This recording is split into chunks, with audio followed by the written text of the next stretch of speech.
ইতিহাস গড়ে প্রথমবার সংসদে যাচ্ছে জনতার এমপি হাসনাত। বাংলার ইতিহাসে একটি শান্তিপূর্ণ জাতীয় নির্বাচন অনুষ্ঠিত হয়েছে।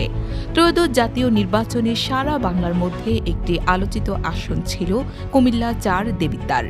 একমাত্র জুলাই গণ অভ্যুত্থানের নায়ক হাসনাত আবদুল্লার কারণে আলোচিত আসনের রূপ নেয় এই আসনটি। নানা জল্পনা কল্পনার অবসান ঘটিয়ে বাংলার ইতিহাসে এই প্রথম কোনো এমপি পদপ্রার্থী তার প্রতিদ্বন্দ্বী প্রার্থীকে সবগুলো কেন্দ্রে বিপুল পরিমাণ ভোটে হারিয়ে জয় তুলে নেয়। এই আসনটিতে মোট ১১৬টি ভোট কেন্দ্র, ১১৫ কেন্দ্রে বিপুল ভোটে জয়ী হয় শাপলাকলি। প্রতিদ্বন্দ্বী জসিম উদ্দিন ট্রাক মার্কার প্রার্থী বিএনপির সমর্থন পেয়েও মাত্র একটি কেন্দ্রই পাশ করে। নারী পুরুষ তরুণ তরুণীদের ভোটে ইতিহাস গড়া বিজয় হয়েছে হাসনাতের। আগুন ছাড়া বক্তব্যে এবার সংসদ কাঁপাবে হাসনাত। এরই মধ্যে নির্বাচিত হয়ে কোনো সংবর্ধনা নেননি তিনি।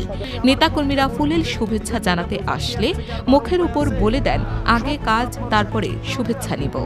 ৬ লাখ জনগণের দায়িত্ব খুবই কঠিন, চলুন বিজয় উল্লাস না করে কাজের দিকে মন বাড়াই। এছাড়াও বিজয়ী হয়েই নেতাকর্মীদের দিলেন কঠিন হুঁশিয়ারি।